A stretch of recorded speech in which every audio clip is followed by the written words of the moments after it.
Hi, Comp2 students. It's Melissa Qualls, your professor in Comp2. And I wanted to share with you our final writing project for this class, the persuasive argumentation, and also give you information about how to start to organize that particular essay. I am joined by my cat, one of my cats, Groot. There he is, right there. He might get bored and drop down, but he's right now being a little needy, aren't you? So if I start talking to something that's not in front of me, then just know it's the cat. Okay, here we go. Are we ready? The persuasive argumentation. I hope you all can see this. The final persuasive argumentation with research. This is your final essay. It's going to be due that last Friday of class. I'm going to go ahead and review this very quickly and get all this stuff out of the way. Ignore.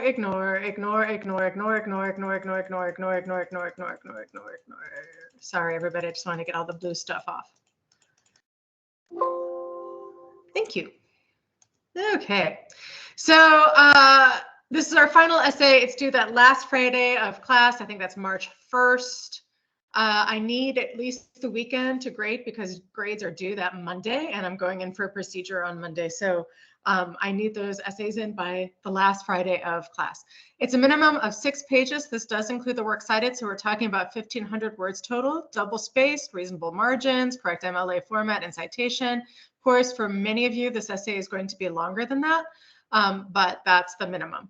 All right, in this essay, you will want to use the strategies and tools of persuasion to convince your readers to listen and engage with your controversial stance. Notice I am not emphasizing winning this argument. Like, I don't want you to like, I'm gonna win. This is more about how do I get other people who don't agree with me to listen and engage? What kind of tone do I want to strike? How do I use ethos, pathos, and logos effectively to engage my readers? So all of that I want you to keep in mind. Everything that we've been learning so far, I want you to take what you've learned and apply it to this essay. You will state what you believe by formulating a thesis. Remember, this thesis must be an opinion, not a fact that reasonable people can disagree with. So, for example, smoking is bad for your health would make a terrible thesis to a persuasive argumentation, because who's going to say, except really, really dumb people, smoking is great for me? Let's look at all the evidence. Smoking is great. However, you could argue, even when adult citizens decide to engage in risky behaviors like smoking, the government should not interfere with their choices by taxing cigarettes, by trying to manage the sale of tobacco, whatever. That is a controversial stance. That is an opinion. Here's another one. Domestic abuse is detrimental for the family. Like, who doesn't believe that? Who's really going to argue domestic abuse is great for families? Yay. I don't think anybody reasonable would make that argument. But you can make this a policy question, like domestic abuse shelters are a necessary place of refuge for abused spouses and their children, and they deserve and need more funding. Like, that is a specific controversial thesis that people could disagree with. Maybe some people are like, spouse, these abuse shelters don't work. These abuse shelters should be handled by charities and not supported by taxpayer money, whatever. That is something controversial. Okay, so just make sure that your thesis is really stating an opinion and it's not a fact. The thesis must also be specific, so please avoid words like good or bad. I've been asking some of you to really elevate that vocabulary, try to be more specific, effective, detrimental, abusive, whatever. Just try to get more specific than good, bad, always, things, that kind of thing. Use connotative language and words that are specific and detailed. Please make your thesis compelling. Next, after you've formulated a clear, direct, specific, and unequivocal thesis, you will need research to support your claim. I expect that you will have at least 6 sources. You found those sources and talked about them in your last project, which was your annotated bibliography, so that should already be done. But many of you have not finished the research process. As you're writing this paper, you're going to be like, I'm making this claim, and I don't have any support for it. So please remember, in this paper, anytime you express an opinion, anytime at all, whatever claim it is, you have to have it backed up. You have to have it supported by research. This is a research essay. So you can't make a claim like, more adults now than ever are obese. Okay, back it up. Give me a statistic from a credible source, right? So anytime you make a claim, have it supported. So as you're writing this essay, some of you are going to notice like, ugh, I don't really have any support for this. I better find it real quick. So if you end up with more than 6 sources, kudos to you. That's great. Please remember for suggestions on how to find research. Week 5, we covered that with a lot of videos and assignments. So review that if you need to. And also, please, please, please reach out to me. This is my job. I am not good at many things. I am not that great of a cook. I mean, I'm better than my husband, quite frankly. But that's a pretty low bar, you know? So I don't really have any other talents. I can't sing very well. I mean, I like to sing, but I can't sing very well. I have one superpower, and that is finding research. So if you're having a hard time, reach out to me. I am a great resource for you. Okay. I also want you to take in consideration what your readers think and feel by recognizing the entire person and everything that makes up a person when you argue. So you should use statistics. You should use quotes from experts in the field. You should use logical arguments to appeal to your readers' logic and reason. That's called logos, remember? However, you should also recognize that your audience has feelings and that these can be powerful tools in persuasion. So appeal to the emotions, pathos of your audience by humanizing the statistics or giving a personal story of someone whose life is affected by your topic. NPR does this a lot. So if you're struggling to find like specific stories of people who are affected by, I don't know, the legalization of marijuana or whatever, social media and body image, then NPR can be a really good resource. Just Google NPR and social media and body image, NPR and legalization of marijuana. And many times they will introduce you to specific people affected by that topic. Likewise, you need to convince your readers that you are trustworthy, that you are well-read, that you are fair. Like you, by the end of this process, you should be an expert in whatever topic you have chosen for this essay. You should know more than I do. You should know more than other people in the class. And you really want to convince us that you're trustworthy. You've read up, you've done your research, you know what you're talking about. To seem as ethical as possible, you also should acknowledge and accommodate those who disagree with you. Like that to me is the bravest and most courageous thing you can do as a writer in an argumentation essay, is not to like avoid confrontation, but to invite that discussion. And again, this is not about so you can punch at them, boom, boom, but it's more like you're inviting people to the table. Like, what do you think? Let me show you why, you know, I hear you, but this is what makes my position stronger than your position. So acknowledge that they're good or valid or understandable opposing viewpoints, accommodate some of these arguments, that is, actually give quotes, statistics, anecdotes by the opposing side. Like, don't just guess what the other side is thinking. Do some due diligence. Remember, at least one of your sources in your annotated bibliography was supposed to be from the other side or had information pertaining to the other side. So hopefully you already have some of this information. But remember, this is not like a 50-50 split here. At most, you're talking 25% other side, 75% your side.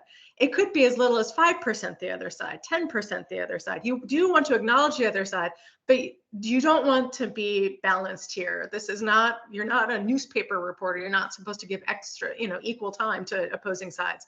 You're going to mention and acknowledge the other side, but the majority of your time is going to be spent arguing for your side. I hope that makes sense.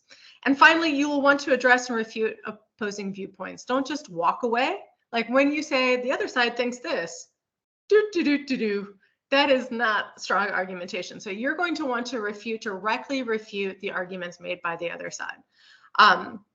Sometimes students avoid the really good or really strong arguments made by the other side, specifically because they have no idea how to refute them, but do not lack courage, okay? So if you pick the stupidest arguments from the other side, like you find the most radical, dumbest person as the spokesperson for the other side, like that is not going to appeal to my ethos and your ethos. Like you're trying to build credibility here. And if you only address the weakest arguments on the other side, we're going to suspect that you're kind of a coward, like you don't have any good rebuttals and you're sinking low. We don't want you to sink low. Do not lack courage. If you're having a hard time figuring out how to refute a really good argument from the other side, reach out to me, okay? Or to each other. Your friends can help you too. All right, there are two main organizational strategies. So for Sunday, I want you to write your own outline. So there are a couple of different strategies, and I want you to figure out which one fits your topic best. So the first one is the point-counterpoint organization. So this is when you have somewhere between 2 or 4 claims by the other side that you want to address. Again, just don't give equal time. We're talking the majority for your side, a little bit for the other side. Okay, so in this organizational strategy, you're going to want to give us an introduction. First, give us a hook. The best hooks for a persuasive argumentation essay is going to try to convince us this is a timely topic, this is an important topic, this is a relevant topic. Like, you want to make sure that we realize, wow, okay, we really need to stop, take some time and really think about this topic. So that can be you're giving a human story. You could give surprising statistics. You could give tragic examples. So remember in that How to Win an Argument About Guns, Nicholas Kristof gives the most recent run-in at that point. Unfortunately, there have been several since, but another instance in this country of a mass shooting.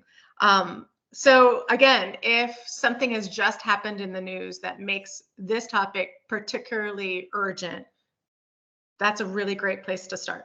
All right, and then in the introduction, you want to give a strong indication of your thesis. So preferably in that last sentence of the introduction. Remember, the introduction can be 2 paragraphs. A lot of students will play with this, especially in this essay. They'll give 1 paragraph of a really good hook, you know, set up an example, give a scene, and then the second paragraph that kind of lay out some background information and the controversy and really state a strong thesis. Just make sure that thesis is in that last sentence before you begin your body paragraphs. A lot of people are going to want to have a full paragraph devoted just to background information. Now, this kind of depends. The example you're about to see is about homework, and probably not many of us need a whole lot of background about homework. So in that one, you're not going to see a lot of background information. But I know one of you is talking about a specific rule in soccer. Well, I don't know much about soccer, to tell you the truth. So you're probably, you know, if that's your topic, you're going to have to think about your audience's needs, and possibly give some background information. If you have a term that you're using, please define it. Even when it's a term that you think everybody agrees with, like social media. But during the Super Bowl, and if you notice this commercial, it was like, less social media, more Snapchat. And it was like, what? Isn't Snapchat social media? What? If Snapchat is not social media, then what the hell do we mean by social media? So even if you think, okay, surely this term everyone agrees with, do we? What exactly do you mean by social media? Are you talking about Snapchat and Facebook and those sorts of things? Or are you talking about something else? Is it TikTok? That's what I need you to do, okay? Okay, let's talk about the rest of your body of your essay. So if you're doing a point counterpoint, then you're going to kind of lay it out like this. The other side claims this, a very specific claim. You're going to give them a little bit of space to make sure that we know you're just not making up the other side's arguments, but you've done some research, you know for sure this is what they believe. But be careful, please. When you're acknowledging the other side, you want to give author tags, right? To indicate that the views of the other side are not yours. Because if you simply say, let's say you are arguing for red flag laws. And if you suddenly say red flag laws are ineffective, we're going to be like, what? Wait a minute. Your thesis says red flag laws are necessary. And then in this paragraph, you're saying red flag laws are ineffective? Like, what the heck? Remember, when you're addressing the other side, you have to make sure that we know you're addressing the other side. So opponents of red flag laws argue, or those who disagree with red flag laws claim. Like, just make sure every time you are giving space and acknowledging the other side that you have author tags, making it clear these are people who don't agree with me, so that we don't get confused. Okay. And then of course, in a point counterpoint, you're going to immediately refute that one specific argument and bring it on. You know, you're going to use good sources, good experts, good studies, good evidence to refute the other side. You're going to use a lot of logos. You're going to use personal stories of those affected, pathos. You can even interview people yourself and integrate that information to increase pathos. Make sure to tell us the credentials of your experts. That helps with your credibility, right? So you're going to do all of that heavy lifting to refute the point made on the other side. And then you just keep doing this. So you might have claim 1 from the other side, refute. Claim 2 on the other side, refute. Claim 3 on the other side, refute. So this works best if you have like 1 to 3 or 2 to 3 at least claims made by the other side. If you have additional points above and beyond the point counterpoint, you put it right here before the conclusion, and then you give a conclusion. I'm hoping that these conclusions are strong and not just a repeat of everything you've just argued. So here's some suggestions. Look back at your introduction. If you began with a scenario or a personal story of someone affected by this topic, could you revisit the story? If you began with a question, could you rephrase it and then give a specific concrete answer? If possible, always try to use like a circular organization. That is, end where you've begun, but by the end, your conclusion will have fully answered the question or give some closure to the argument. Otherwise, try one or more of the following. Make a recommendation, predict a future possibility or consequence, suggest a future area of study, apply the insight you gained from your research to your own experience. Those are all much better than, in conclusion, let me just repeat everything I've just told you. Wah, wah. Okay, so the point counterpoint, we saw that with How to Win an Argument About Guns by Nicholas Kristof, and that's for week 6 discussion, so you might want to go back and review that. Okay, the block organization, this strategy works best if, let's say, you have just one main argument from the other side. You don't have 2 or 3 that you want to counter. It's just maybe one main argument. So the same thing goes, give us a hook, give us a strong indication of your thesis, give us background information. But then what you're going to do is maybe have a paragraph fully explaining sort of the other side's point. So again, make sure you have author tags, make sure you have research that proves that the other side really does believe this. And then you're going to refute the other side, making 3 to 5 specific claims. So you're going to say, this is what the other side believes. However, this is wrong and misleading for several reasons. Here's one, here's another reason, here's another reason. Every time you give a reason why the other side is wrong, then you're going to want to use good sources, good experts, good studies, good evidence, good anecdotal stories, logos, pathos, ethos, all of the shebang. And then of course that conclusion. So again, which one will you choose? Typically it depends on how many claims on the other side you want to address. If you think that Kristof was really strong, like, this is the other side, here's what I think, here's the other side, this is what I think, here's the other side, this is what I think, that can be really successful.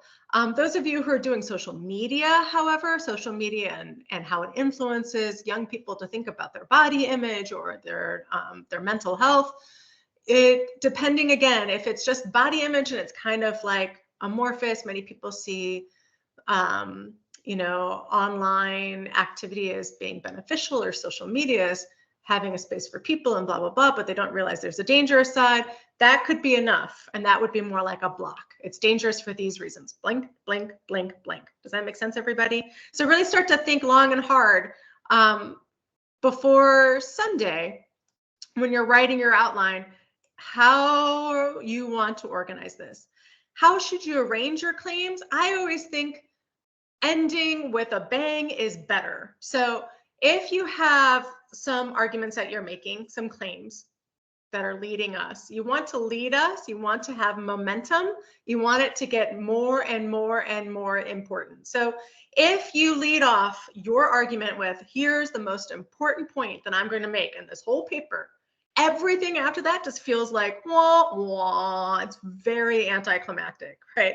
So instead, you might want to start to build, like, it can, if you're talking about the dangers of social media, don't start with suicide, because like if the last one is like, oh, it causes lack of sleep.